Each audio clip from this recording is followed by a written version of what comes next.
Vous qui aimez l'histoire, l'art, la littérature, la culture, le droit, la politique, l'économie, la spiritualité, la gastronomie, la science ou la technologie, Screenshot. Screenshot, une émission qui répond à votre désir où tout est dit sans langue de bois. Screenshot, tous les jeudis, 19h sur HLive TV. Screenshot. Screenshot. Screenshot, chérie.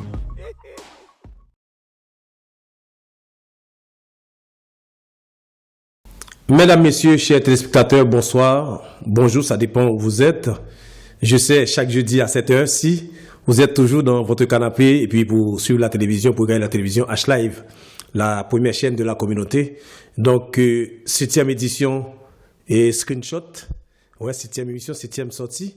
Donc, nous avons le plaisir d'aujourd'hui d'accueillir une femme de la communauté haïtienne de France, et Huguette Masselin, juriste de formation, économiste et militante politique et très active dans le milieu associatif, surtout en France. Donc aujourd'hui que nous allons accueillir sur le plateau et dans l'émission Screenshot 7e sortie. Donc un plaisir encore et puis je vous souhaite une bonne émission. Madame Huguette Masselin, bonsoir et bienvenue. Bonsoir, professeur Chéri. Merci beaucoup de m'avoir invité de participer à cette émission. Bonsoir à tous les spectateurs et bonsoir à toutes les spectatrices. Même si, je suis désolée, j'aurais dû saluer les spectatrices d'abord, lady first. Il ne faut pas commencer, madame. Comment vous auriez dû saluer les spectatrices d'abord, après? oui. Mais n'oubliez pas, et les hommes? D'autant plus qu'on est là pour parler des droits de la femme. Mais écoute, les hommes n'ont pas de droits? Si, mais... Ah mais voilà, moi je prends mon droit, vous me saluez en premier. Mais maintenant, c'est après nous. Bon, c'est de bonne guerre, ça vous dit que comment l'émission commence déjà sur le chapeau de roue. Donc, que l'on veut ou non, le thème qu'on va traiter aujourd'hui, c'est les impacts des droits de la femme sur l'avenir d'un pays. Quid Haïti? Donc voilà, en gros... Mademoiselle Huguette, chaque année, on parle des droits de la femme. Et surtout le 8 mars, c'est le jour international des droits de la femme. Un jour spécialement réservé pour parler de la femme. Mais en général, nous qui sommes à la télévision HLive, nous avons décrété le mois de mars, pas le jour seulement, parce que le monde international c'est 8 mars. Nous, à la télévision HLive, nous disons tout le mois de mars est consacré aux femmes. Donc, nous avons le plaisir encore de vous accueillir sur ce plateau.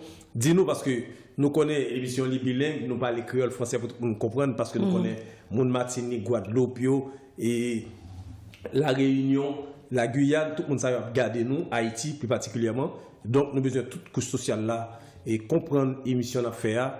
Donc, aujourd'hui, nous allons parler du thème impact des droits de la femme sur l'avenir d'un pays, par exemple Haïti. Mais, déjà, qu'est-ce que vous savez vous-même, qu'est-ce que vous pouvez nous dire déjà sur l'histoire, tout à fait, du comportement des hommes, pour parler de 8 mars? Qu'est-ce que vous nous dites déjà d'entrée de jeu? Disons que avant de donner des explications, donc j'aimerais quand même rappeler tout d'abord ce que c'est, non seulement ce que c'est les droits de la femme, mais ce que cela représente avant d'entrer dans l'histoire justement du comportement des hommes vis-à-vis des femmes et pourquoi nous en sommes là justement à réclamer ces droits-là. Donc, petit rappel, c'est quoi les droits de la femme? Donc, les droits de la femme, il faut le savoir. Donc, c'est l'équivalent donc de l'émancipation ou l'égalité des droits, que ces droits soient égaux donc avec vous les hommes, parce que jusque-là, cela n'a pas été le cas. Ça a été une grande lutte pour en arriver là aujourd'hui. Donc ces droits représentent tout d'abord donc l'intégrité physique, l'autonomie par l'accès à l'emploi, le droit de vote et d'éligibilité, très important. Je crois même que c'est le droit le plus important. Le droit d'accès à la propriété, le droit à l'éducation et le droit à la maîtrise de la reproduction par les méthodes de contraception. Autre droit important qui a chamboulé donc le XXe siècle, le droit à l'avortement. Et on pense qu'encore aujourd'hui, avant d'entrer donc dans l'histoire de ces comportements, certains droits que les femmes n'avaient pas, certains de ces droits donc ont été élaborés à travers les croyances des hommes. Voilà. Donc c'est très important de savoir. C'est bien de souligner. Vous dites que certains droits ont été élaborés à partir même des croyances. À partir des croyances des hommes. Que ce soit. Cela veut dire que dès les croyances même, c'est que ces femmes-là ont été en quelque sorte méprisées. Dès le début de l'humanité. Dès le début de l'humanité. Donc c'est les hommes qui pensaient pour les femmes. Les hommes, voilà. Les hommes pensaient pour les femmes.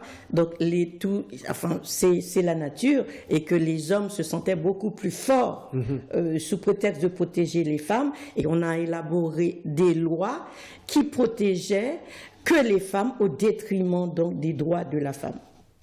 Alors aujourd'hui, même si on n'est pas encore là, par rapport à tout ça, il y a une évolution d'après vous? Il y a une évolution, mais nous les femmes, nous ne sommes toujours pas arrivés à briser le plafond de verre qui plane au-dessus de nos têtes.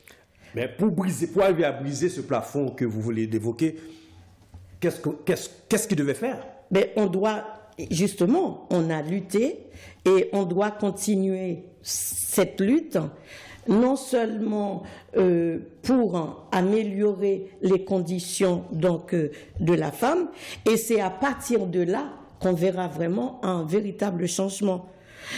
Par exemple, quand je disais tout à l'heure par rapport à l'histoire de l'humanité, c'est-à-dire que la plus vieille civilisation dont on peut remonter, donc c'est la civilisation de l'ancienne Égypte, dit Kemet. C'est quoi comme civilisation? Une civilisation de noirs, de nous, les nègres.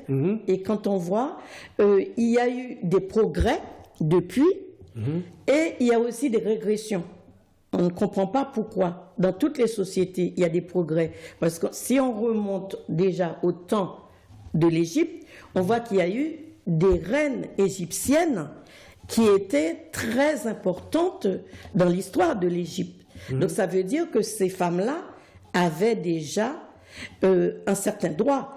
Bon, c'est vrai je peux pas, relater toute l'histoire de l'Égypte. Tout à fait. Quand on prend l'exemple, par exemple, de plus près de nous, Cléopâtre.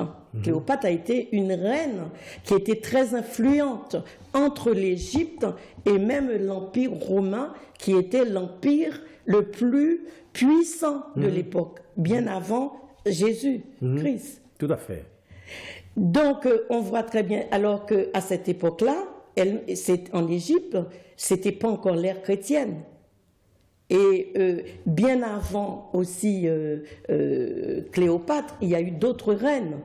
Et donc, comme ça a duré sur des milliers d'années, il y a eu des siècles où il y a eu des femmes influentes et d'autres siècles où il y a eu des régressions, où on a vu que c'était plutôt des rois qui étaient influents. Et donc, si on continue quant à l'Empire grec, on voit que c'est pareil, et l'Empire romain, c'est pareil, c'était surtout des rois. Les reines n'avaient aucune influence pour diriger ces pays-là. Jusqu'à l'histoire, je pourrais dire, contemporaine, occidentale.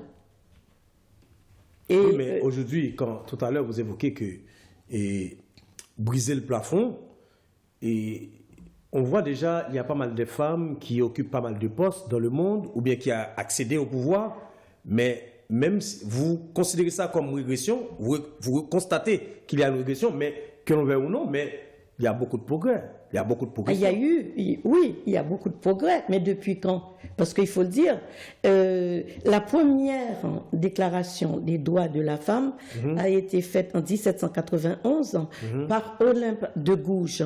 C'était une femme, c'était une écrivaine, c'était une militante, activiste, et en plus, elle n'a pas lutté simplement pour les droits de la femme, elle a lutté également pour nous.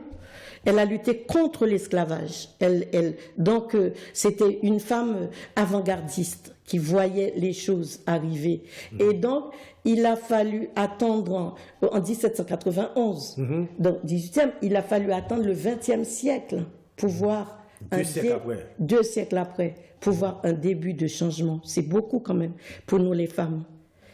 Ouais. Et donc, et même avec Napoléon, c'est le code civil napoléonien a été, on peut dire, un code civil un peu ambigu. Et dans le code civil même napoléonien, il y a des avancées, il y a des régressions. Quand on prend même à l'instar d'Haïti, même si c'est à l'avance, encore de nos jours, certaines des lois du code civil napoléonien est encore en vigueur en Haïti. Jusqu'à présent, oui. Bon, ce qu'on peut dire et qu'il y a eu comme régression, que malgré que la femme n'avait pas tous les droits, et il avait pris soin de donner également certains droits en contradiction avec le regard qu'avaient les hommes sur les femmes. Surtout lui-même. Paraît-il que c'est parce qu'il a adoré Joséphine. Et qu'il a pu intégrer certains droits qu'on peut considérer comme les premières avancées tout en étant en contradiction. Par exemple, on voit qu'en Haïti, par exemple, un homme marié qui a une maîtresse et qui fait un enfant avec cette maîtresse-là, toujours, ça a été calqué sur le code napoléonien, et que cet enfant est considéré comme un enfant naturel et non légitime. Et pour que le conjoint légal qui est marié à sa femme puisse reconnaître cet enfant naturel comme son enfant, encore aujourd'hui, je crois, comme ça fait longtemps que j'ai quitté Haïti, mais je crois encore que c'est cette loi qui est en vigueur en Haïti. Toujours pareil, ouais. Cet homme qui est marié ne peut pas reconnaître son enfant naturel légalement à l'état civil sans la permission de sa femme. Ouais, de sa femme, tout à fait. Voilà par exemple un droit que les femmes ont eu par le code civil napoléonien qu'on pourrait considérer l'une des premières avancées. Oui, ça c'est un droit. Voilà. Un droit. Ouais. Alors qu'à côté, elle avait pas le droit, par exemple, d'accéder à la propriété elle-même. Elle n'avait pas le droit. Tout devait être fait, donc, en permission également avec son mari. Elle n'avait pas le droit de vote. Il y a certains droits qu'elle n'avait pas, que Napoléon n'a pas prévus. Donc, c'est pour ça que je parle. Malgré tout, il y a des avancées, des régressions, des contradictions. D'accord. Mais là, et en fonction de tout là, on va essayer de voir le comportement des hommes par rapport aux femmes. Qu'est-ce que vous pouvez nous dire? Est-ce que vous estimez que, dans le temps, et je ne sais pas comparativement aujourd'hui, est-ce que vous voyez un changement dans ce comportement-là? On peut dire, dans l'histoire, qu'est-ce que vous pouvez relater? Non, disons qu'on peut dire, bien sûr, que un pile changement est fait, mais il reste encore beaucoup à faire. On va pouvoir expliquer tout ça après, au fur et à mesure, dans la discussion.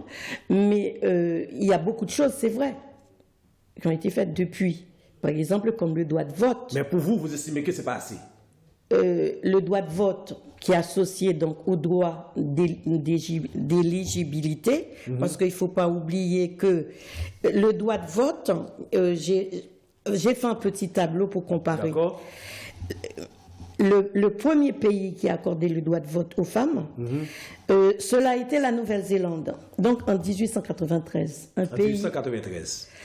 Un pays comme la France a mis 78 ans après, en 1944, sous le gouvernement du général de Gaulle, pour que les femmes françaises aient le droit d'aller voter. Il a fallu attendre 1944.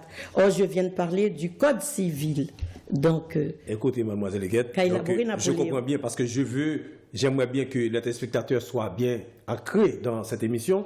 Donc, avant, vous parlez de Olympe de Gouges en 1791.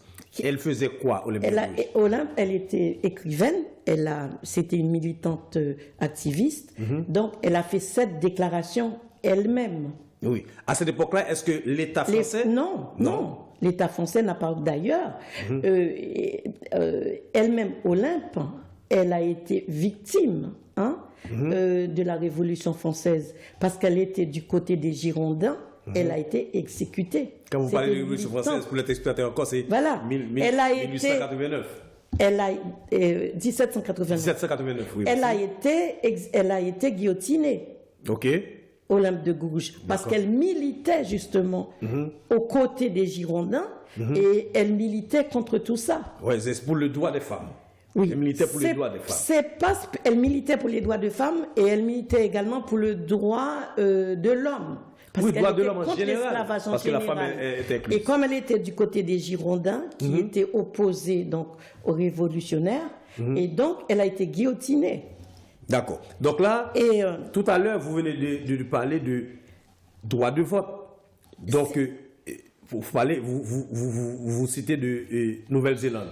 oui, C'est le premier pays qui a accordé le droit de vote aux femmes. Aux femmes. Même avant, je disais tout à l'heure, même avant les États-Unis, qui l'ont accordé avant la France, même les États-Unis l'ont accordé en 1920, mais de manière aussi contradictoire, parce que à cette époque-là, il y avait la ségrégation. Donc, ce droit a été accordé uniquement aux femmes blanches.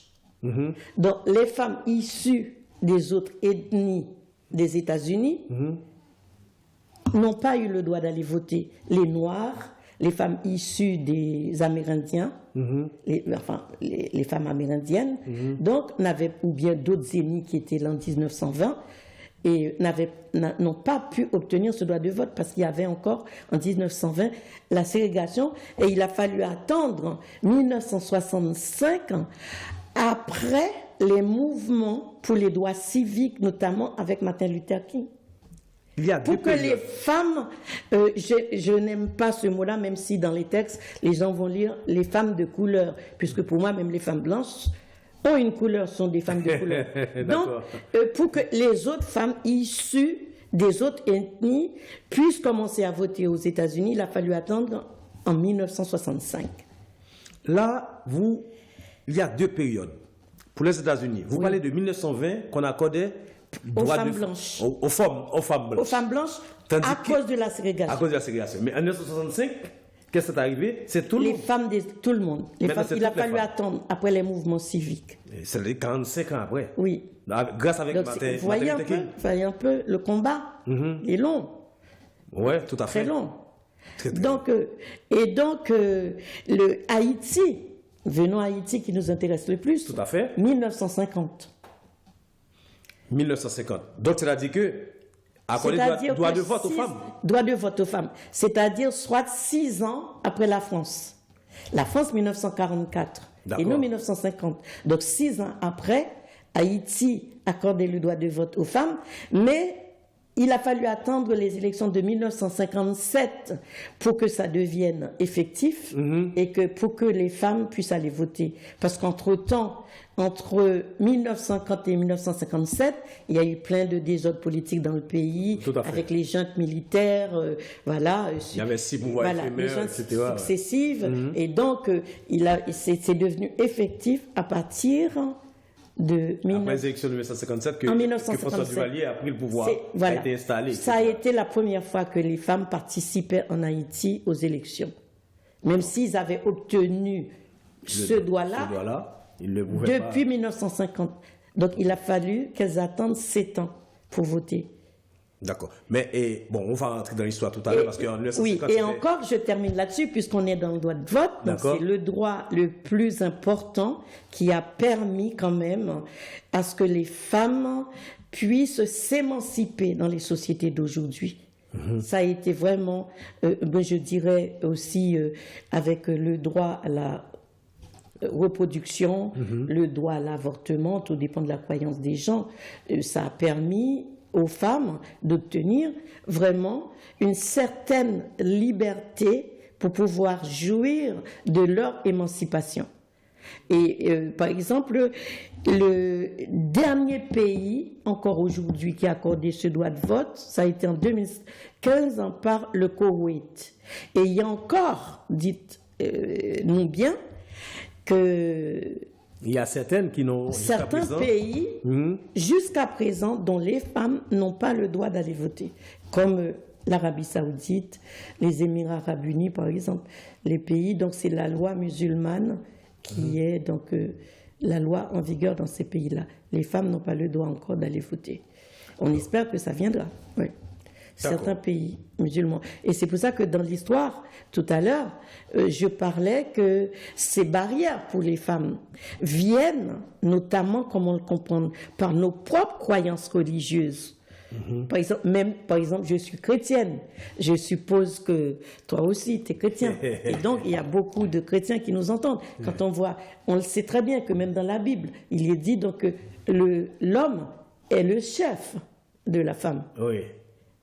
Mais attention, ça dépend de la façon dont on va interpréter ce chef-là. Mais beaucoup d'hommes haïtiens l'interprètent comme ça, que c'est lui le chef. Et toutes ces barrières, dans un premier temps, les hommes ont pu les instaurer, mais à travers les croyances religieuses, quelle que soit cette croyance-là, de l'humanité. Que ce soit bien avant où les hommes étaient des païens, où ils croyaient en plusieurs dieux, ou encore maintenant. Il y a une forme de synchronisation dans les religions, ne serait-ce qu'en Haïti avec le vaudou et la chrétienté. Eh bien, on voit très bien, si on fouille bien, toutes ces barrières ont été instaurées par nos croyances, la plupart de ces barrières. Oui, mais mademoiselle Guette, je veux quand même retourner sur un truc que vous venez de citer là, en disant que même dans la Bible, c'est écrit, l'homme est le chef de la femme. Mais tout ce qu'on fait aujourd'hui, quand on parle de la croyance, etc., est-ce qu'on n'est pas basé là-dessus pour arriver à établir tout ça? Mais c'est ça que j'ai dit. Donc, ces barrières ont été instaurées, donc, en fin de compte, par nos propres croyances. Parce que la Bible devait être un modèle. Pourquoi aujourd'hui la femme se sent, comment dire, blessée, ou bien se sent agressée, ou bien en train de revendiquer, on va en venir justement aux agressions faites aux femmes. C'est-à-dire que, comme les voies de Dieu sont impénétrables, c'est à partir de là aussi que... d'ailleurs, pour revenir aussi à Olympe de Gouges, Olympe de Gouges a fait cette déclaration, c'est au nom, je dis bien, au nom de la nature et de la raison. Par exemple, quand moi je parle de Dieu, mais il y a des gens qui ne croient pas en Dieu, tout à fait, mais qui pensent que il y a des hommes qui pensent que c'est la nature qui les a fait comme ça, plus costauds, donc ils ont la force. Donc ils emploient de la force pour commander la femme, pour battre la femme, pour maltraiter la femme. Il est le chef et la femme n'a le droit. La femme devient donc un être faible devant lui. Ça, c'est la nature. Ok. Quand je parlais des croyances, aussi bien des croyances païennes ou des croyances monothéistes comme nous, quand on prend la religion, à partir de la religion juive, la religion chrétienne en deuxième position, et la religion musulmane. Et encore, nous les chrétiens, on a pu adapter donc les préceptes de la Bible par rapport au temps. Nous vivons maintenant dans un temps moderne, nous essayons d'accommoder certaines choses. Mais tandis qu'il y a d'autres religions qui n'y arrivent toujours pas. Par exemple, quand on voit dans la Bible, la femme ne pouvait pas aller à l'église la tête nue. Elle avait l'obligation de couvrir sa tête. La femme avait l'obligation de s'habiller d'une certaine façon. Elle n'avait pas le droit de nos jours, même moi je suis chrétienne, je m'habille en pantalon, je m'habille en jupe. Dans la religion chrétienne, on voit même des femmes qui vont à l'église en pantalon. Ouais. C'est ça que j'appelle que, on a su quand même accommoder tout ça par rapport à notre temps. Mais il y a des religions où encore aujourd'hui, les femmes n'ont pas ce droit-là. Par exemple, on voit toute la politique en France qui est axée donc, sur le voile que portent les femmes musulmanes. Femmes musulmanes. Parce que parfois c'est interdit. Parfois c'est interdit. Ouais. Elles ne peuvent pas l'enlever. Tout dépend du mari, tout dépend de la famille. Il y a des familles où on a éduqué la petite comme ça, toute petite. Voilà, mesdames, messieurs, c'est la première partie de l'émission Screenshot. Nous allons prendre une pause tout de suite et puis on revient pour la suite.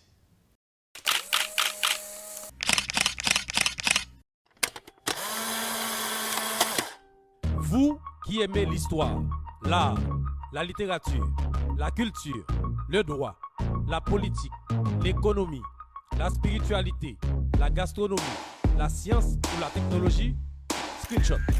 Screenshot, une émission qui répond à votre désir où tout est dit sans langue de bois. Screenshot, tous les jeudis, 19h sur H-Live TV.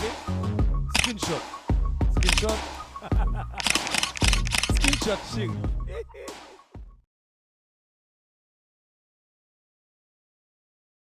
Voilà, mesdames, messieurs, on est de retour pour la suite de l'émission Screenshot et la 7e sortie. Donc, nous avons le privilège d'accueillir sur ce plateau aujourd'hui, c'est Madame Huguette Masselin, économiste, juriste de formation, militante politique, très active aussi dans le milieu associatif, surtout en France.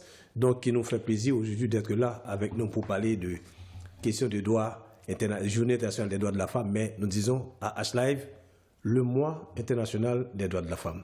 Donc, mademoiselle Huguette, encore une fois, merci. Donc, et maintenant, dans le monde, et particulièrement en France, et là, plus près de nous, Haïti, il y a pas mal de bruit, on ne dit pas c'est pas rumeur, c'est vérifié, parce qu'il y a question de féminicide qui s'est très répandu dans le monde, les femmes qui sont battues, qui sont mortes, etc.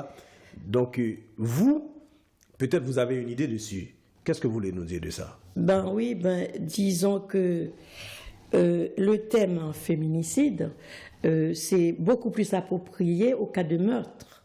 Ok. C'est des meurtres qui sont commis sur des femmes, et c'est pour ça qu'on parle féminicide, et pour plusieurs raisons. Et donc, ça peut être, ça peut être pour une raison intime. Cela représente quand même 35% des féminicides. Et parce que, comme tout à l'heure, justement, je parlais de la force que la nature a doté l'homme, et parfois, l'homme, est-ce qu'il est conscient de sa force et qui va trop loin? On voit des fois qui disent oui, ou est-ce qu'ils font exprès, je ne sais pas, qui ne voulaient pas tuer. Et c'est pour ça qu'on en arrive à autant de cas de féminicide. Et donc, c'est tout meurtre donc, qui est commis dans un cas intime, par époux, concubin, le petit ami, le copain. Comme je viens de le dire, cela représente quand même 35%. C'est quand même beaucoup. Et contrairement à ce qu'on pourrait penser, il y a aussi des cas de féminicide par honneur dans certains pays. C'est-à-dire où encore maintenant, la fille est obligée d'arriver vierge au mariage. Et si jamais ce n'était pas le cas, elle peut subir justement les atrocités, soit de son conjoint ou même des membres de sa famille, parce qu'elle n'est pas arrivée vierge au mariage. C'est ce qu'on appelle les féminicides d'honneur. Ou alors, dans certains pays où il y a la charia comme loi, ou la femme adultère. Qui peut se retrouver assassinée. Ça, c'est les cas de féminicide. C'est-à-dire, c'est des meurtres qui sont commis sur des femmes, mais c'est parce qu'elles sont femmes et parce que les motifs pour lesquels on les assassine sont liés à leur condition de femme. C'est ça, les féminicides. C'est-à-dire, il faut que ça soit lié. Et donc, il y a aussi, j'enchaîne, des cas de féminicide pour la dot, surtout en Inde, paraît-il. C'est incroyable. Pour la dot. Et par exemple, très souvent, paraît-il qu'en Inde, c'est perpétré par des membres de la belle famille. C'est-à-dire que la belle famille attendait une dot très élevée, et comme la fille arrive à décevoir ce qui était escompté, donc on l'assassine pour que l'homme de la famille puisse se remarier peut-être avec une autre fille qui est beaucoup plus riche. Donc, donc ce sont ces trois raisons donc, les plus répandues dans le monde pour les cas de féminicide. C'est incroyable. on aurait pu penser que c'était simplement des meurtres qui sont perpétrés par la violence. Mais il y a des fois où c'est même calculé. Quand on prend par exemple les 2 autres cas, l'honneur et la dot. Donc, ce n'est pas une affaire de violence où l'homme n'arrive pas à se contrôler. C'est-à-dire c'est des cas prémédités. Dans tout ce que vous venez de citer là, est-ce que vous avez quelques informations concernant Haïti? En Haïti, est-ce que le féminicide aussi est très élevé, le pourcentage? Le problème qu'il y a, c'est que j'allais en arriver là, le faire pays par pays, mais je peux commencer par Haïti. Malheureusement, il y a encore de nos jours certains pays où il y a eu aucun décompte qui a été fait, notamment Haïti, et c'est pas étonnant quand on voit que c'est un phénomène le terme féminicide donc apparaît donc récemment donc dans les discussions, dans les conventions, même si le thème féminicide même est apparu depuis le 19e siècle, mais disons que c'est devenu courant dans les entretiens, les conversations, ou même au niveau international, que c'est depuis très récent. Et par exemple, là encore, il y a beaucoup de contradictions. Quand on pense qu'un pays comme la France, encore aujourd'hui, il n'y a pas c'est pas considéré par le code pénal français comme pour le statut d'un crime spécifique, le féminicide. C'est-à-dire que, encore maintenant, le juge, au moment de statuer, peut considérer que, par rapport à l'article 221, alinéa 4 du Code pénal français en vigueur, que c'est une circonstance aggravante quand c'est un cas de féminicide. Mais dans le Code pénal français, on ne peut pas dire qu'il a commis le crime de féminicide. C'est une circonstance aggravante. Donc, voyez encore, même pour un pays comme la France.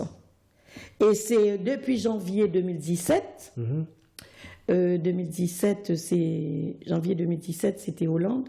Oui, tout à fait. Voilà, qu'on a fait promulguer la loi sur l'égalité et la citoyenneté, donc qui est entrée dans le code pénal, et là encore c'est global, c'est pas spécifique au féminicide, c'est-à-dire que c'est pour tous les crimes sexistes. Oui, mais le Parlement est en train de travailler là-dessus. Il est en train de travailler, mais c'est pas encore. C'est pas encore. C'est pas encore promulgué. Mais je crois qu'il y a une grande avancée ici, et il y a tout le monde qui commet, je ne sais pas, un crime pareil sur une femme. Donc je crois que c'est même si c'est une circonstance aggravante. Par exemple, pour le code pénal français, c'est celui-là que je connais le mieux. Le juge doit statuer par rapport au statut du meurtrier et non pas par rapport au statut de la victime. Ça, c'est l'article que j'ai lu, la 221-4. C'est-à-dire, on va voir un criminel. Le juge va statuer pour savoir, c'est vrai, il a commis un crime, il a tué. C'est lui, il doit statuer sur lui. Et il ne va pas statuer par rapport au statut. Parce qu'il n'y a pas un fondement, il n'y a pas une base pour... Si, il y a la base. On voit très bien qu'il a commis un meurtre sur sa femme. Oui, mais il n'y a pas une loi déjà. Non, dans le code pénal français, puisque c'est ce que j'ai dit, c'est quelque chose qui est très récent, même dans le code pénal français. Et pour les États-Unis, j'ai pas fait la recherche. Et quand on pense que dans le monde, ça s'est accru. C'est-à-dire que j'ai pris des chiffres, je ne sais pas, si tu permets, je peux les donner. Vas-y. Par exemple, on voit que aucun continent n'est épargné, aucun pays n'est épargné. Le continent qui arrive en tête, contrairement à ce qu'on pourrait penser, d'après les recherches que j'ai faites, c'est l'Asie, 20 000 cas par an. J'allais dire ça. L'Asie, 20 000 cas par an. Donc, la Chine et l'Inde arrivent en tête. La Chine en premier et puis ensuite l'Inde. L'Afrique, 19 000 cas. J'ai été surprise aussi de trouver que les deux pays en tête, le Sénégal et l'Afrique du Sud, qui arrivent en tête. C'est pas croyable. Ouais. Jamais j'aurais pensé ça pour le Sénégal. Et l'Amérique, que tout le continent américain, que 8000 cas par an. Le Mexique qui arrive en tête. Ok. Et peut-être, c'était pas sûr, donc peut-être le Brésil et puis ensuite les États-Unis. La façon dont ils l'ont élaboré, il n'y avait aucune 8000 cas certitude. pour tout le continent, donc Oui. c'est pas... Ah ben, c'est déjà énorme. C'est déjà 8000 énorme, mais femmes, par rapport 8000 aux femmes autres- qui meurent parce qu'elles sont des femmes, qui n'ont rien commis d'autre. C'est parce qu'elles sont des femmes. Tous ces cas-là, au total, ça fait 50 000 cas par an dans le monde entier. 50 000 femmes qui meurent, mais parce qu'elles sont des femmes. C'est des femmes qui n'ont rien commis. Mais pour les D'autres. mauvaises langues, ils estiment que c'est rien parce que c'est peu, Et- par le fait qu'il y a environ 7 milliards de personnes sur la Terre. Mais c'est J'ai bien dit beaucoup pour les déjà. mauvaises langues. Mais c'est beaucoup. C'est déjà beaucoup, 50 000 femmes qui meurent. Soit sous les coups de leur conjoint, de leur mari. Et puis, j'ai oublié, dans les cas de féminicide, il n'y a pas que les femmes. Il y a des petites filles aussi. On prend en compte aussi les petites filles. Dans certains pays, comme je parlais pour l'honneur et la dot. Et la dot. Voilà, tout ça. Il y a des cas aussi, soit, voilà, où les parents peut-être n'attendaient pas une petite fille, voulaient peut-être un petit garçon. On connaît des cas pareils où, voilà, où la petite fille sera maltraitée jusqu'à mourir, peut-être sous des coups par la violence de ses parents. Il y a ça aussi. Hein. Il y a tous ces cas, dans les cas de féminicide. C'est à partir du moment où la petite fille ou la femme meurt parce qu'elle fait partie du sexe féminin. Et par exemple, l'Europe, contrairement à ce qu'on pourrait penser, il n'y a que 3000 cas. Encore autre surprise, Voilà. c'est l'Allemagne qui arrive en tête, suivie par la France. Ah bon? Oui, en Europe. L'Allemagne est suivie par la France. L'Allemagne est suivie par la France qui arrive en tête dans les cas de féminicide. Voilà, mesdames, messieurs, vous êtes toujours dans l'émission Screenshot. Et Sa donc, septième sortie. Nous avons Madame Huguette Massenet qui est avec nous aujourd'hui, qui est en train de déballer, qui est en train de nous expliquer et le phénomène ou bien on parle exactement sur le thème, c'est les impacts des droits de la femme sur l'avenir du pays, mais en passant par là, n'oubliez pas, il y a l'origine, il y a le droit de vote, il y a un ensemble de choses. Et aujourd'hui, on parle de là, dans cet espace-là, on parle de féminicide. Nombre de femmes tuées dans le monde parce qu'elles sont femmes.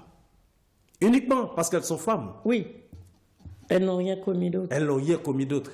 Ouais. C'est beaucoup et c'est affreux quand vous entendez parler de tout ça. Donc en France particulièrement, 3000. En Europe, il y a 3000. Europe, 3000. Mais la France est la L'Allemagne. deuxième derrière l'Allemagne. Donc l'Amérique C'est incroyable. l'Amérique qui nous concerne. Donc 8000 morts. 8000. 8000. L'Afrique, 19 000. L'Afrique, nous aussi. 19 000. 19 000. Donc c'est beaucoup quand... Et en Haïti, malheureusement, enfin, on ne sait vous parce savez, qu'il y a au cours de cette certains semaine, pays, il y a ouais. certains pays, donc il n'y a pas eu de statistiques. Il n'y a pas eu de Faites statistiques. encore. Donc voilà, maintenant, il revient à nous, les hommes, de protéger les femmes. Bon, il y aura toujours des discussions, on comprend, mais pourquoi Toutes juste ces violences jusqu'à la mort? faites aux femmes. C'est beaucoup jusqu'à la mort. Monsieur, maîtrisez-vous parce que vous allez trop loin. Donc je comprends, il y a toujours... Parce que les femmes, on dit toujours, les femmes ne respectent pas vraiment. Les femmes parlent tout, Madame Huguette. Oui, mais c'est pas parce qu'une femme parle qu'on va la tuer. Je suis désolée. Mais est-ce C'est que pas les parce femmes que c'est pas permettent parce aussi qu'une de- femme, c'est pas parce qu'une femme commet un adultère, qu'elle trompe son mari, qu'elle a le droit de mourir. L'homme aussi commet des adultères. Nous réclamons les mêmes droits que vous. Pourquoi? Parce que la femme, je ne dis pas je suis chrétienne, je n'approuve pas qu'une femme quand même pense à aller à droite et à gauche pour tromper son mari. Ce n'est pas ce que je suis en train de dire. Je suis en train de parler donc de cas de mort. Est-ce que parce qu'elle a commis ce péché-là, puisque je suis chrétienne, pour la Bible, commettre l'adultère c'est un péché, mais même Jésus ne nous a pas dit, ne nous a pas donné le droit de tuer. Non. Il n'y a que Dieu c'est Dieu qui a donné la vie et il n'y a que Dieu qui a le droit d'ôter la vie. Ok. C'est par Jésus-Christ. Donc on a le pardon. Moi je suis chrétienne. Ben, je sais que je ne vais pas parler à tous les Haïtiens, mais je parle que dans la croyance même de tous les Haïtiens. C'est-à-dire que la femme, par exemple, qui parle, elle parle. Quand même. Mais il faut est-ce que, évaluer. je ne sais pas si vous avez assez d'informations concernant le comportement de la femme dans un foyer, à l'intérieur. Parce que on se pose pas mal de questions. Bon, on sait que, ok, c'est l'adultère, mais à l'intérieur de la maison, une femme, quand on parle de femme soumise, pour vous, comment expliquez-vous l'expression femme soumise? Est-ce que vous êtes soumise ou bien vous auriez être soumise ou dans un foyer, quel comportement vous auriez dû avoir? Ou bien vous demandez aux autres femmes, comme chaque femme est une femme? Ben là, c'est une vraie colle. Hein? Non, on n'est pas là dans l'émission question pour coller. Question posée, là, c'est une vraie colle. Pour la simple raison que femme soumise, je ne sais pas. Franchement, je dirais même que je ne sais pas ce que c'est. D'accord. Hein, comme je disais, surtout nous, en Haïti, une femme soumise. Non, c'est toujours la Bible qui dit la femme doit être soumise à son mari. Oui, la femme doit être soumise à son mari. Ça dépend de l'interprétation de soumise. Est-ce que la femme soumise. de nos jours est soumise? C'est ça Est-ce que la femme de nos jours est soumise? Pour moi, la femme soumise, c'est la femme qui doit dire Amen à tout, à son mari. Est-ce que ça existe vraiment de nos jours? Ça, je ne sais pas, mais je ne pense pas. Pour moi, je crois que l'entente idéale pour un couple, c'est le dialogue. C'est qu'on puisse s'entendre pour prendre les décisions ensemble, pour avancer ensemble, pour faire les choses ensemble. D'accord. Donc, l'homme ne devait pas décider sans sa femme, et vice-versa. Ben non, pour moi, non. Pour moi, non. On doit décider ensemble. Ensemble. D'accord. Si on veut une entente parfaite, il faut qu'on puisse décider ensemble de ce qui est bon pour la famille, de ce qui est bon pour le couple, de ce qui est bon pour nous. Est-ce que c'est pas ça ce problème-là qui est à la base de toute cette, je ne sais pas, de tuerie-là, de tout ça? C'est parce qu'il n'y avait pas, j'estime qu'il n'y a pas une entente parfaite. Non, il faut le dire aussi que parfois, il y a des hommes qui sont malades. Ok. Qui sont violents, c'est dans leur nature. Dans leur nature. Ils sont violents. Et puis, il y a ce qu'on appelle aussi des femmes, pour moi aussi, qui sont coupables de ces situations-là, mais pas parce que sort d'Italie que parle en pile ou c'est au provoquel, c'est-à-dire que pour moi, c'est surtout ces femmes qui sont coupables, c'est parce que elles acceptent cette situation. C'est-à-dire, je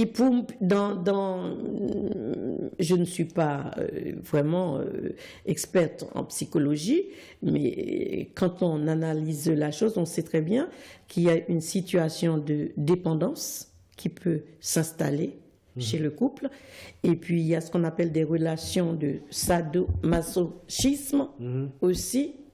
Ce genre de relation peut s'installer très vite dans le couple. C'est-à-dire, le mari prend plaisir à violenter sa femme, et la femme prend aussi un autre plaisir à ce que ce mari-là la violente. Donc il y a une forme de relation anormale qui va s'installer, c'est connu, ce genre de relation. Et là, c'est la faute de la femme qui aujourd'hui, le mari va la violenter, appelle la police, et puis quand la police arrive, entre-temps, le mari l'a cajolé en lui disant « Chérie, bon, je t'aime, je te demande pardon, je ne recommencerai plus jamais ». Et à chaque fois, c'est pareil. Et elle se complaît dans ce genre de situation, parce que c'est là que le mari, voilà, lui fait comprendre qu'il est vraiment amoureux d'elle. Et j'ai pas vécu cette situation, mais c'est d'après ce que j'ai lu. Non, vous êtes une militante aussi. Et que elle, après, elle dit aux policiers qui arrivent, non, je ne porte plus plainte contre mon mari. Comment comprendre ça? Elle est ensanglantée, elle a été maltraitée, elle a des plaies qu'il faut soigner. Et après, elle est toujours là, le mari lui dit « Je te promets, je ne recommencerai plus, je t'aime, pardonne-moi ». Et puis, 3-4 jours après, et ça recommence, rebelote. Donc, c'est très très compliqué. C'est pour ça que c'est une vraie lutte. Je ne sais pas comment on va pouvoir y arriver, et pour y arriver, il va falloir quand même le concours de tout le monde, le concours de pas mal de choses. Le concours, ça doit passer par l'éducation. Moi, je le dis toujours, l'éducation, pas simplement à l'école, mais par la famille. Ça doit passer aussi par une forme d'éducation peut-être civique, donc pour arriver à une forme de société, pour faire comprendre à ces femmes-là que c'est pas normal de subir de la violence de la part de leur conjoint, que c'est pas normal. Et aussi ces hommes qui sont malades, violents, qui méritent peut-être d'être soignés. Par exemple, c'est pas normal de battre une femme jusqu'à la tuer. Mais il y a même pas longtemps, il n'y a pas un mois, le policier qui a étranglé sa femme, un policier, il a disparu pendant un mois. Oui, tout à fait. Et après, quand il a compris qu'il avait, qui a appelé la police, tout ça, etc. Il n'y avait pas d'autre issue. Est-ce qu'il n'a pas pu contrôler sa force? Je crois qu'il y a des choses peut-être au sein des sociétés qu'il faut chercher à comprendre. Pourquoi un homme en arrive là, à étrangler sa femme? Pourtant, on voit, quand un homme est en train d'étrangler même un autre homme, on voit que c'est pas quand même quelque chose de facile. Ouais. Et on peut même baser, on dit que si on va à la plage, par exemple, pendant que vous essayez de perdre le pied, Ben oui. Vous regardez, vous sentez quand même. Bien sûr. C'est quoi? Qu'est-ce que ça veut dire, l'étranglement ou l'étouffement? Oui. À peine, juste quelques secondes. Juste quelques secondes. Quelques secondes, voilà. Vous vous trouvez dans l'eau, vous n'avez pas à... Moi-même, par exemple, autour de moi, oui, l'expérience de amis qui racontaient, nous avons une amie haïtienne qui était manquée mourir comme ça. Marie a mis pieds, Marie a battu, il est tombé à terre, et c'est toujours pas suffisant pour Marie pour qu'on finisse battre, il prend pied, il mettait sous coule. Et puis c'est les langues qui commencent à sortir, la raclée. Et puis heureusement, Marie a venu conscient que là, il fallait encore quelques secondes, et ça y est, elle passait dans l'autre monde. Voilà, mesdames, messieurs, donc, étant donné que c'est la Journée internationale des droits de la femme, mais H-Live, c'est le mois international des droits de la femme, on essaie d'évoquer tous les points qui pourraient vous faire plaisir, ou bien, si les autres ne comprennent pas encore, et ce que ça veut dire qu'une femme, une femme, soit à la maison, au foyer, au boulot, dans la rue, partout, parce qu'on a toujours besoin d'une femme, parce que on dit souvent que cette population est plus que les hommes. Dans le monde, il y a plus de femmes. Dans tous les pays, on trouve que les femmes, je ne sais pas, en Haïti à 52%, je ne sais pas, dans les autres pays, ils sont combien, mais... La majorité des pays, les femmes sont majoritaires. Les femmes sont majoritaires. Donc, c'est dire qu'il y aura autant de femmes dans le monde, donc, mais malgré tout, qui subissent pas mal de maltraitance. Donc, mais il y a un autre point qui m'intéresse dans tout ça. Quand on parle d'égalité, l'homme et la femme, est-ce que là, l'inégalité ne commence pas à partir du boulot? Quand les femmes travaillent, les hommes travaillent aussi, ils font les mêmes boulots, mais déjà... Il y a même là, il y a une forme d'inégalité, parce que maintenant, dans certains pays, et notamment la France, le pays dans lequel nous vivons, il n'y a pas encore l'égalité des salaires. Voilà. Donc, est-ce que qui occupe le même est-ce que le problème de la femme-là ne se pose pas déjà dans la question de salaire? Mais c'est ça. Non, comme je l'ai dit tout à l'heure, les revendications par les femmes pour obtenir leurs droits. Mais au départ, ça concernait tout. C'était dans tous les domaines. Ça concernait toutes les ethnies, tous les pays, tout. C'était dans tous les domaines. La femme n'avait aucun droit. C'est pour ça que j'ai voulu parler, si on remonte à la plus vieille civilisation du monde, qui est l'ancienne Égypte. L'ancienne Égypte. Oui. Oui, mais de nos jours, à chaque fois, quand vous regardez un homme qui travaille, qui était directeur dans une administration, dans une boîte, exemple, 10 000 € le mois, il est remplacé ou bien par une femme. La femme aura moins. Mais là, elle aura hérité de ce salaire-là. En principe. Donc, tandis que la femme, elle aura moins. Nous luttons pour ça aussi. Oui. Il y a encore beaucoup de choses. Donc, le monde est dirigé par par un groupe d'hommes qui toujours qui pensent de la même manière, quel que soit le pays. Parce que, en plus, par exemple, tout à l'heure, bon, j'ai failli oublier par ricochet, donc je peux en revenir là-dessus. En fin de compte, en parlant des droits donc, de la femme, et surtout, par exemple, moi, je vois le respect de la femme. En fin de compte, les hommes ne se rendent même pas compte. C'est-à-dire que, en nous privant de nos droits, c'est que les hommes ne nous respectent pas. Voilà. Et dans ces avancées, il y a des choses qui nous paraissent tellement logiques, qui auraient dû être faites depuis des siècles et qui n'ont pas été faites. Par exemple, tout à l'heure, je parlais du droit de vote, du droit d'éligibilité pour qu'une femme puisse être députée, maire ou autre, que ce soit en Haïti ou ailleurs, dans les grandes puissances, les grands pays. Pareil, c'est au siècle dernier. Et il a fallu quelque chose dont j'ai oublié, je suis passée là-dessus, très important, dans ce manque de respect par rapport à la femme. On a oublié de parler du viol. Et il a fallu attendre 1980 pour que certains pays puissent faire élaborer dans leur législation pour reconnaître le viol entre époux. Attendez. Mademoiselle Guette, là, vous commencez par dire d'autres choses. C'est ma femme. Si j'ai envie de faire l'amour à ma femme, je suis obligé d'accepter. Non, ma femme, on partage le même lit. Ta femme, c'est un être humain comme toi. Oui, tout à fait. Bon, donc... pareil, elle aussi, c'est la besoin, c'est l'envie. Si elle a envie, si elle a envie, elle a envie. Elle a envie, si elle accepte. Quand on parle de viol, c'est quand la femme dit non. Elle n'est pas disposée.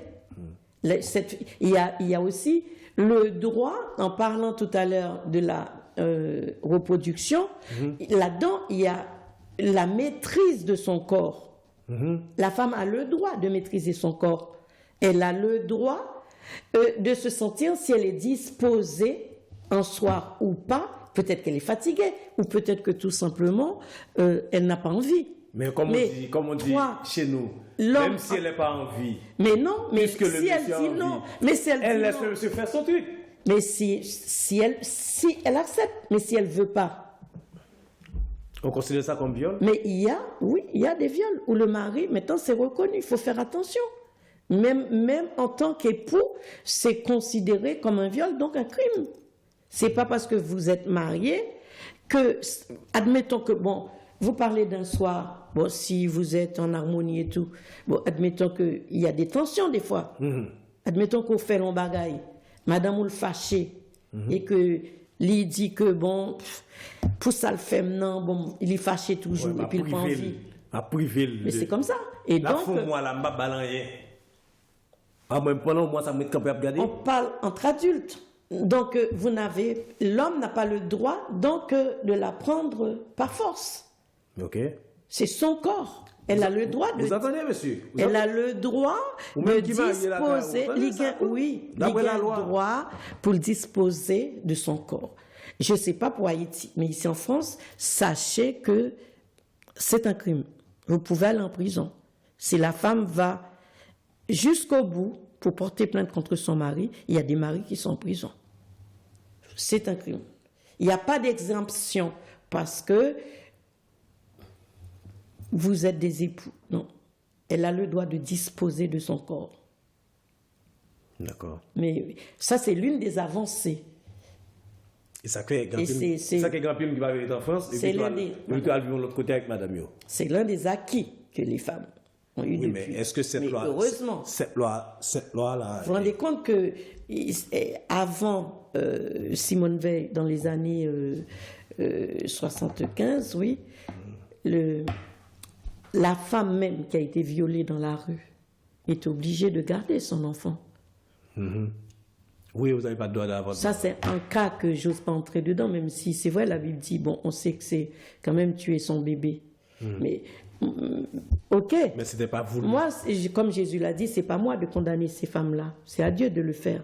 Mais il faut réfléchir. Quand on réfléchit, une fille qui a 17-18 ans, il y a un voyou ou un drogué qui la viole dans la rue et puis elle se retrouve enceinte. C'est dur. C'est dur. Dans certains pays même, comme les pays Elle musulmans. va regarder ce bébé-là pendant toute sa vie. Et c'est pour ça que même dans Elle va se souvenir. dans les pays musulmans, je crois comme le Maroc par exemple, on dit même qu'il y a double punition. C'est-à-dire que la fille qui se fait violer, si on attrape le violeur, on oblige le violeur à épouser la fille qui vient de se faire violer. C'est double. Alors que... Double punition. Oui, ouais, la femme ne veut pas ce monsieur. C'est Mais- pas désiré. Mais c'est un voyou quand même. Ouais. Un homme qui vient de te Ah, violer. je vais passer ma vie Voilà avec, que, avec lui. puisque ton honneur est gâché, Ouais. eh bien, cette fille qui a été violée, elle n'a rien demandé, eh bien, dans certains pays, dans certains villages, elle n'a pas le choix. Eh bien, elle doit épouser son violeur. Donc, c'est pour ça qu'on dit là, il y a double crime, là. Double crime. Et c'est vrai qu'il y a des circonstances nous concernant, franchement, il y a beaucoup, beaucoup de choses à dire et à redire. Des choses qui n'allaient pas vraiment concernant les femmes. Nonobstant toute croyance religieuse. Bon, moi, je suis chrétienne, il n'y a aucun doute, mais je me mets à la place des autres. D'accord. Voilà, nous sommes arrivés au moment que nous allons prendre la deuxième pause dans l'émission Screenshot, 7e sortie. Donc, à tout à l'heure pour la suite.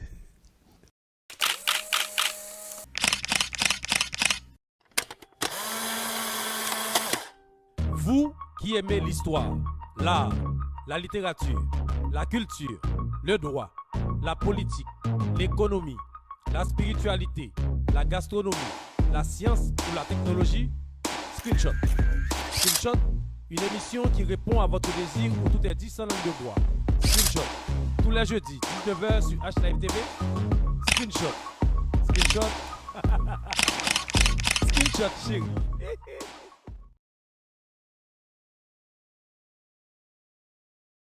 Madame, Monsieur, on est de retour pour la suite de l'émission et Screenshot, 7e sortie. Donc, Mademoiselle Higuette qui est avec nous aujourd'hui, l'économiste et juriste de formation, et puis très active aussi en matière de l'association dans la communauté, elle est bénévole, et puis voilà. Donc, aujourd'hui, elle nous a fait l'honneur d'être là sur le plateau avec nous pour nous parler d'un sujet très, très, très important, c'est les impacts des droits de la femme sur l'avenir d'un pays.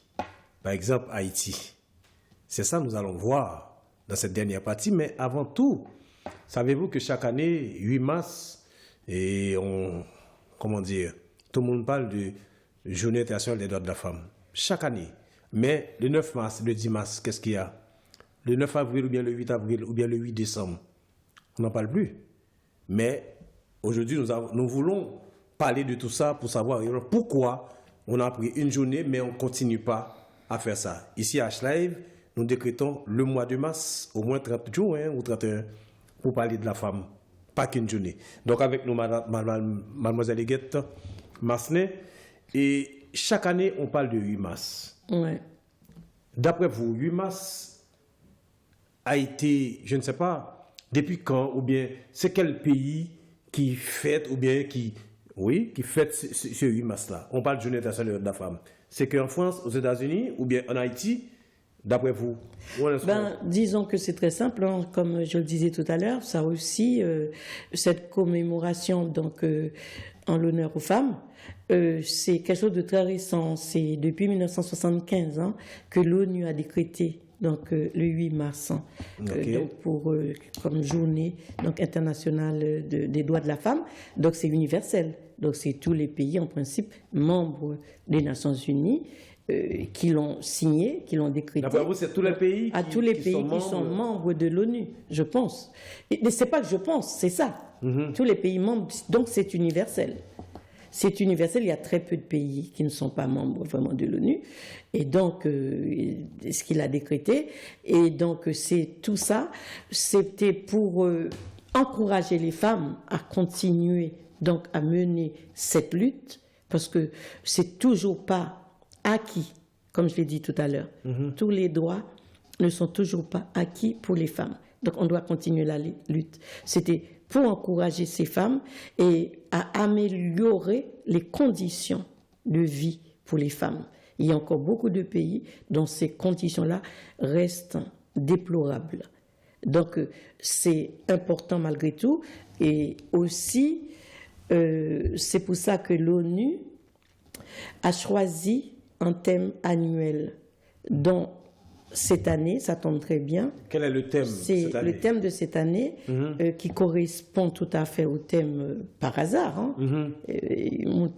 En pile, on a cru que c'est pas ça, pourtant c'est hasard, que c'est l'égalité pour l'avenir durable, c'est-à-dire un hommage aux femmes qui contribuent à améliorer les changements, les changements climatiques. Donc, pour améliorer l'environnement. OK.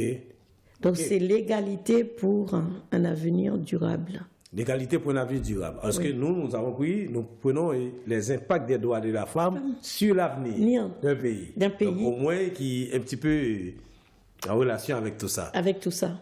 Donc, voilà, vous dites que c'est l'ONU qui chaque année décrète un thème. Qui décrète un thème. Oui.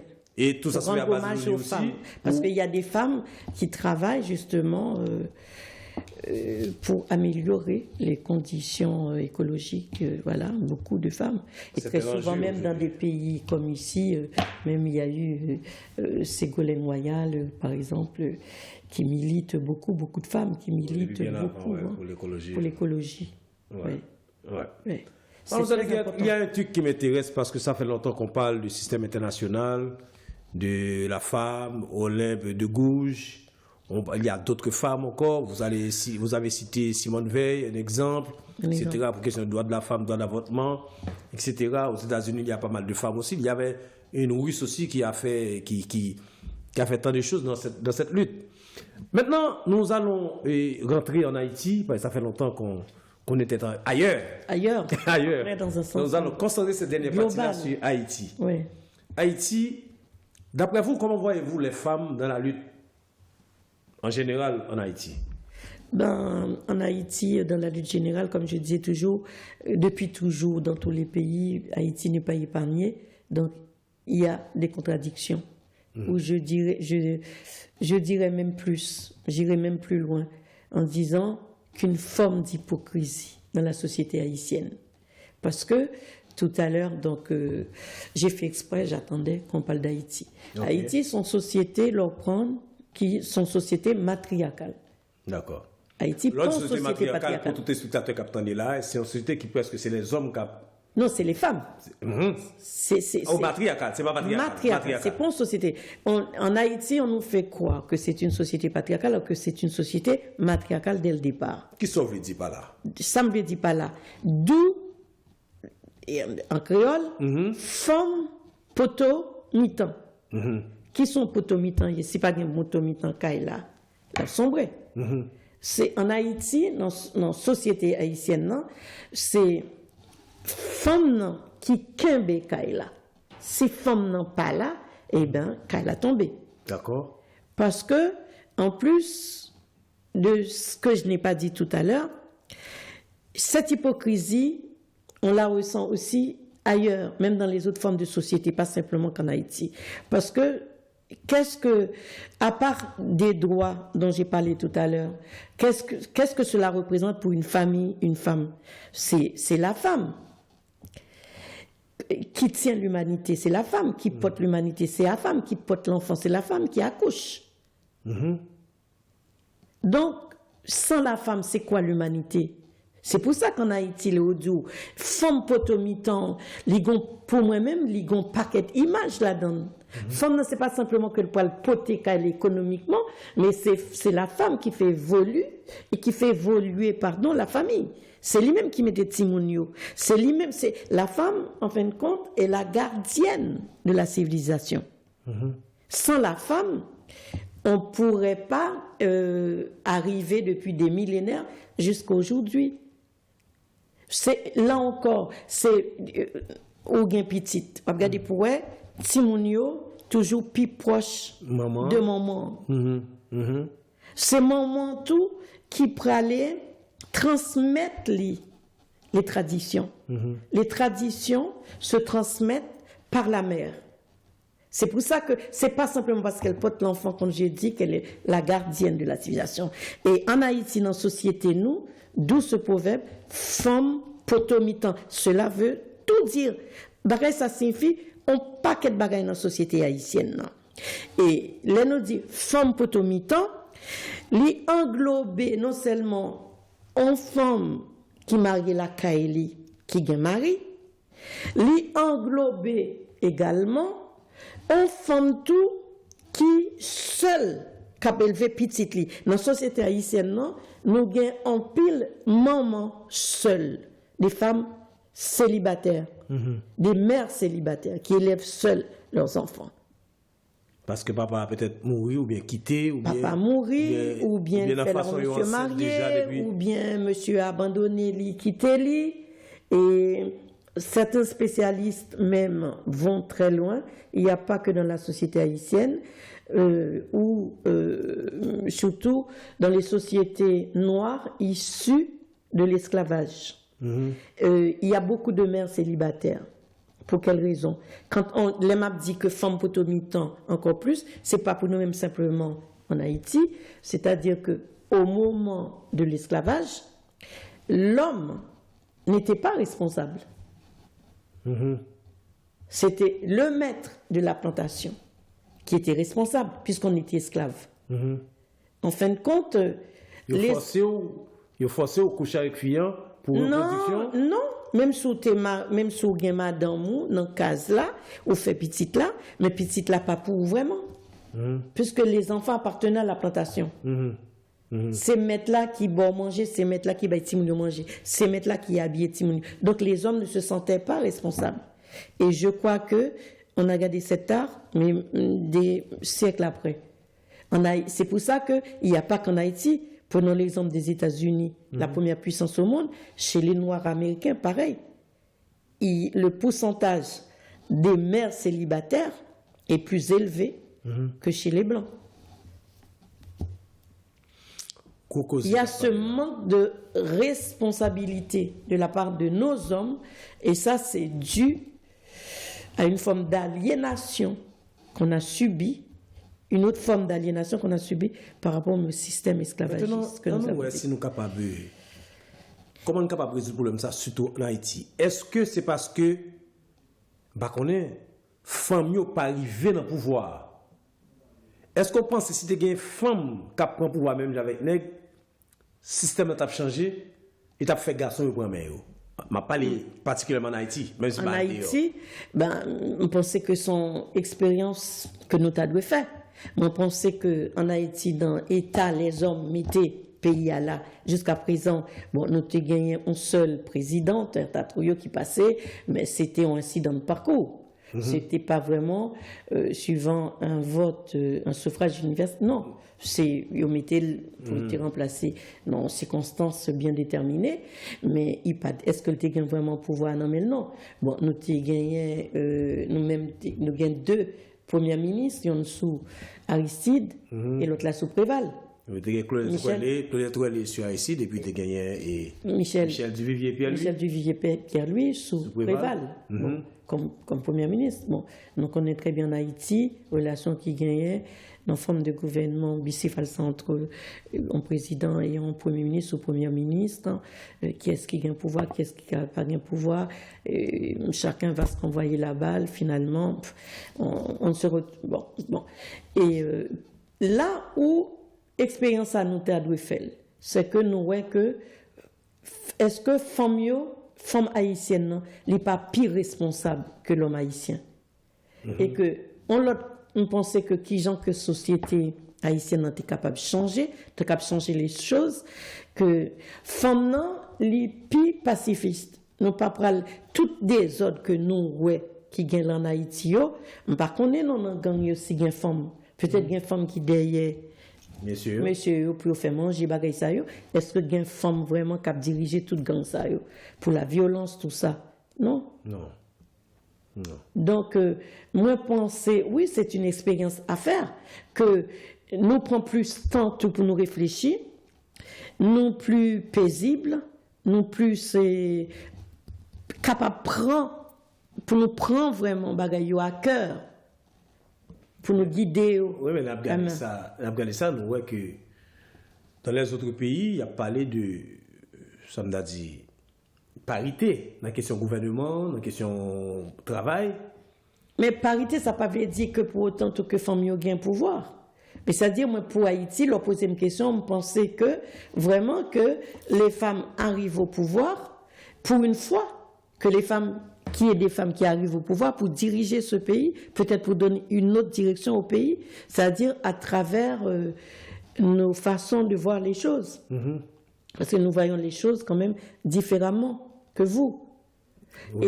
Et comprend, par exemple, comme tout à l'heure, enfin, vous l'avez bien dit, quand on apprend l'économie c'est quoi? C'est à partir même de la gestion de son foyer. Et là, regardez bien en Haïti, ou bien une femme qui a qu'un foyer, rien qu'avec un petit commerce, on l'a la vendre dans la rue, et puis il va petit lui manger, il voit petit lui aller à l'école, qui gens que les gérer foyer li, revenu encore à notion ça, femme potomitan, qui gens femme yo guider foyer yo. Donc là, pendant ce temps, on a parlé de ça, le samedi d'Italie là, et la constitution haïtienne, on a dit que la garçon est tellement nié femme en Haïti, même dans la question pouvoir, même la constitution est arrivée à imposer un nombre de quotas. Par exemple, au moins, il faut gagner 30%. Oui, en suivant les autres pays, par la, comment dire, par ce mode de parité. Donc, on va imposer. Mais malgré tout, il va respecter 30%. Bon, il ne va pas respecter, mais c'est ça, c'est un véritable combat. Il faut aussi qu'il y ait des femmes, qui veuillent bien y arriver. Est-ce que parfois aussi là, c'est pas tout à fait. C'est vrai que les hommes posent des barrières, mais ces femmes-là parfois, ils sont capables d'arriver. Mais il y a un qui peut, qui dit d'ailleurs, moi, je peux faire l'expérience, même dans la communauté. Par exemple, quand il y a des conférences ou des choses, il y a plein de femmes qui sont, très instruites, qui sont très formées, qui pourraient prendre la parole, qui pourraient, à part, il y a médité dans l'association, mais il y a une série de côtés où elles hésitent. Parce qu'elles se méfient. Elles se méfient des hommes.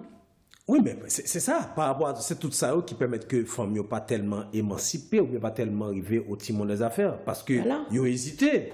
Ça qui passe. Est-ce que c'est pression mettez comme ça qui fait. Voilà, il y a beaucoup de barrières. Mais il n'y a pas qu'en Haïti, c'est à peu près pareil partout. On voit très bien. Femmes. Par exemple, en comparaison, moi je me rappelle, encore je travaillais, quand Ségolène Royal, pour la première fois, une femme a posé sa candidature en France. Et je travaillais beaucoup avec beaucoup de sociétés en France, des grandes sociétés, des grandes multinationales.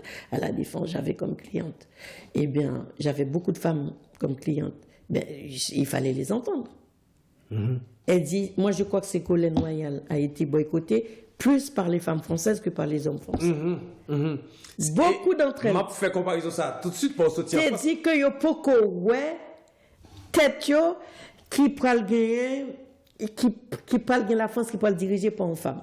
Les femmes elles-mêmes ne voyaient pas la France. Est-ce que c'est pas comme ça la société haïtienne? Parce que si nous rappelons que Mme Maniga avec Matéli était dans l'élection tout, alors que nous dit que nous avons 52% femmes qui en Haïti, si tu as gagné un faisceau femme dans l'élection ça, est-ce que pas Mme Maniga qui t'a dû passer, si vraiment femme a parlé, parce que c'est ça qui est le problème, moi. N'a pas les générations des droits de la femme, parce que pour une femme n'arrive, non, on compte avec un garçon, femme n'a pas décidé pour femme. Mais tout à l'heure, moi, bien dit là, qu'il y a certains cas où ce sont les femmes elles-mêmes qui sont fautives, qui sont coupables. C'est-à-dire que moi, j'essaie d'être équitable. Je ne veux pas tout mettre sur le dos des hommes, même si nous réclamons des droits.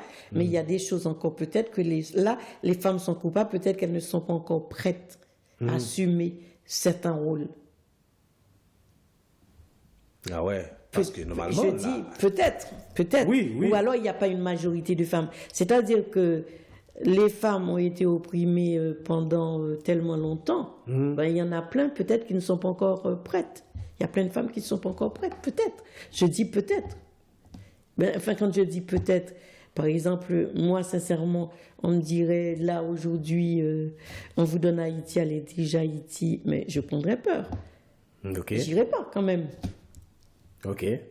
Ou a peur pour qui ça? Par rapport Ben, à qui ça? déjà, il y a trop de violence. Déjà, nous, les femmes, on a peur de la violence. Mais il faut aller pour capable calmer la violence. On a peur de la violence. Faut aller D'ailleurs, pour c'est calmer pour la ça violence. que tout à l'heure, quand je parlais de l'histoire de l'humanité, il y a encore des choses où il y a très peu de femmes qui prennent part à la violence.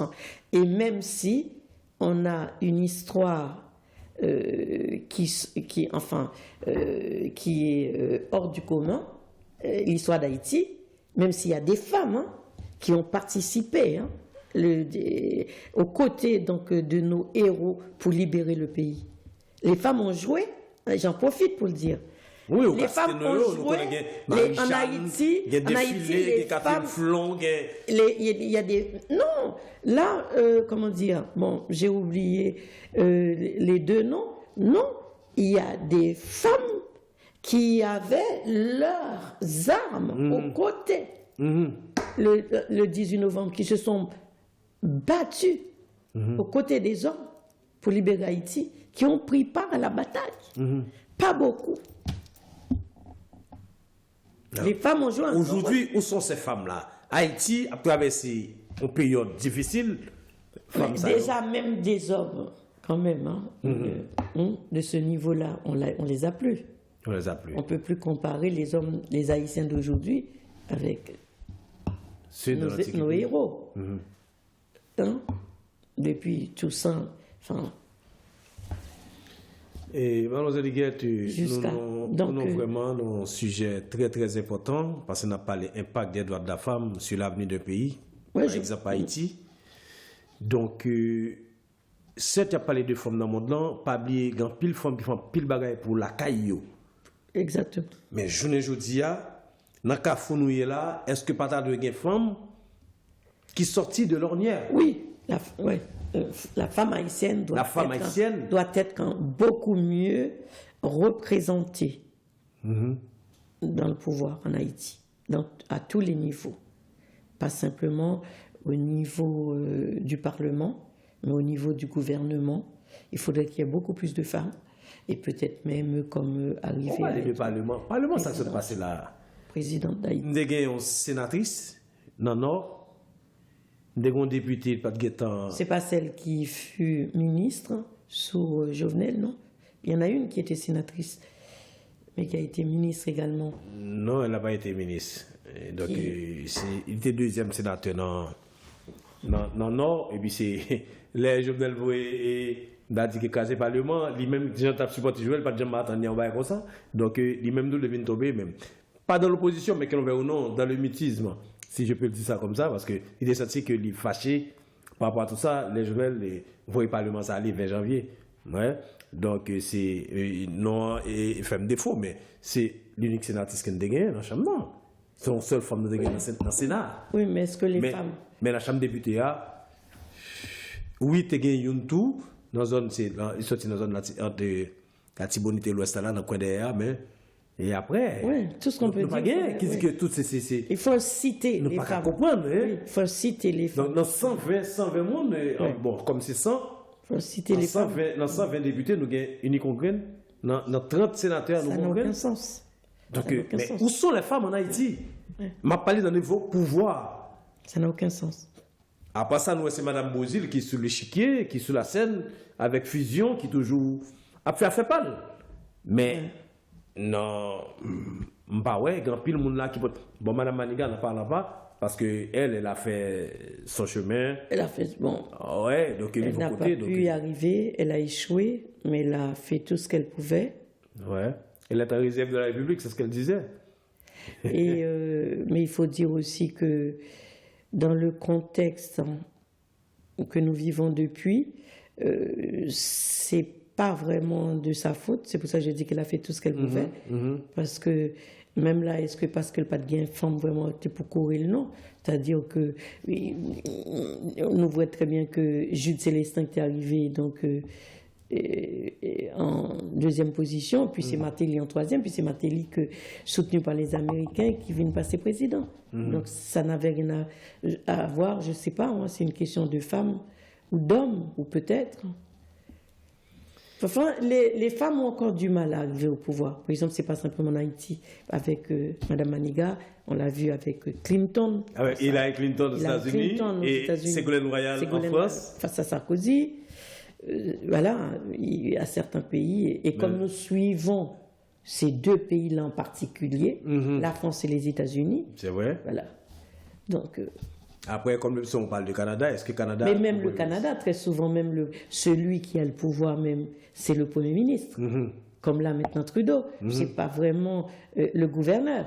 Ouais. On sait très bien même que l'haïtienne, Michaël Jean, a été gouverneur d'Haïti parce qu'elle est nommée par la reine. C'est comme l'Angleterre. La reine ne tient pas les pouvoirs, ne tient pas les reines du pays. C'est le Premier ministre, c'est le système anglo-saxon, surtout à partir du Royaume-Uni. Et donc c'est Trudeau qui a les rênes du pays, du Canada. C'est le Premier ministre. C'est le Premier ministre, ouais, c'est le chef d'État. Voilà, c'est lui le chef d'État. Oui, mais quand on fait... Et donc il n'y a pas eu encore, par mes souvenirs, est-ce que le Canada a déjà eu une première ministre femme? Non, je ne crois pas. Non, je n'ai pas souvenir. Seulement en Angleterre, on savait que Madame Thatcher... Ah oui, Thatcher. Alors là, justement... Ouais, la Dame de Fer. La Dame de Fer, ou comme en Allemagne, avec Angela Merkel. Angela Merkel, ouais. Et la Merkel. Ouais. Donc, qui a tenu l'Allemagne vraiment, ou Thatcher, qui a tout chamboulé. Je crois que c'est pour ça que je dis oui, pourquoi pas l'avenir d'Haïti, pourquoi ne pas justement... penser à une femme. Penser à une femme, oui.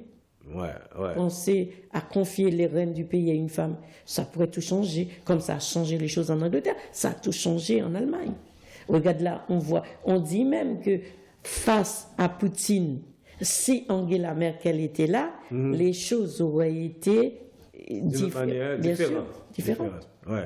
Parce que le plus souvent, Poutine voulait dérailler, ferme, mais elle sait comment aborder Poutine aussi. Donc c'est elle le plus souvent qui fait son truc. Elle n'est plus là, malheureusement. On n'entend même plus parler donc, du nouveau chancelier. Oui, Olaf Scholz. Ouais, donc... Bon, il vient d'arriver, lui aussi. Ah oui, mais quand même. À peine 3-4 mois au pouvoir, et attention, il ne connaît pas tellement bien les... Angela Merkel, dès qu'elle est arrivée, on sentait qu'elle était là. Les femmes, très souvent, on se sent... Oui, mais cette femme-là, Angela Merkel, a laissé ses empreintes là sur le pouvoir. Parce qu'après combien de temps? Peut-être 15 ans? Peut-être qu'elle est restée trop longtemps aussi. Elle est restée trop longtemps. Je sais, l'ombre du pouvoir est encore là. Parce que Olaf Scholz, qui vient d'arriver, pour faire oublier Merkel, c'est pas facile. C'est comme un pays qui a... Quand il y a eu trop d'emprise en politique, et après, on connaît que Merkel pendant un nombre de temps. Donc, ont du mal, même dans les partis politiques, on voit très bien. Oui. Par rapport à Mitterrand qui est parti, Hollande est arrivé, ça a été... Bien tard, très tard. Et puis, ou après Chirac, il y a eu...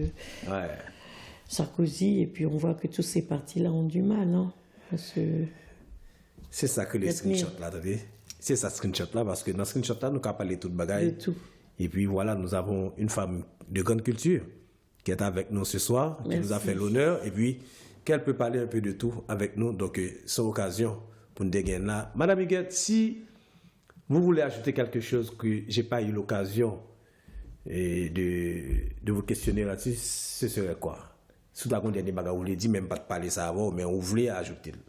Ou bien un moment ça, je crois que j'ai tout dit. La seule chose que plutôt insister ou revenir là-dessus pour conclure, c'est-à-dire que d'inciter les hommes à mieux respecter les femmes, de faire attention à la force que vous croyez avoir, cela peut vous mener loin, même inconsciemment, donc de faire attention. Parce que je pense c'est vrai qu'il y a des hommes peut-être parce qu'ils n'ont pas pu contrôler leur force et qui sont arrivés au meurtre, et ça peut mener loin pour vos enfants. Et puis par exemple inciter donc par l'éducation, et là je parle pas simplement aux hommes mais aux femmes aussi. Tout à l'heure quand je disais ça, c'est vrai, j'en ai pas parlé, et que certains faits étaient de notre faute. Parce que, j'ai oublié de le dire, c'est pas normal que c'est nous qui mettons au monde les hommes, les garçons, qui vont devenir demain des hommes. C'est nous qui éduquons nos enfants. Donc, commencez par éduquer nos enfants, les garçons, les petits garçons, dès le jeune âge, à respecter la petite fille, même à la cour de l'école. Et comme ça, même en devenant grand, il saura que sa mère lui avait toujours dit de respecter les filles, et il saura aussi en face, quand il deviendra grand, qu'il faut qu'il respecte les femmes. Et c'est très important pour pouvoir avancer dans cette société. On ne pourra pas continuer sans ça. Les femmes ont besoin des hommes et les hommes ont besoin des femmes. Voilà, sur ce, mesdames, messieurs, que nous allons prendre congé de vous. Donc, rendez-vous est cassé pour la prochaine fois. Donc, en espérant que vous serez toujours dans votre canapé devant votre téléviseur. Merci. C'était Professeur Chéri. Screenshot, 7e sortie avec Madame Huguette Mastin. À la prochaine et bonsoir.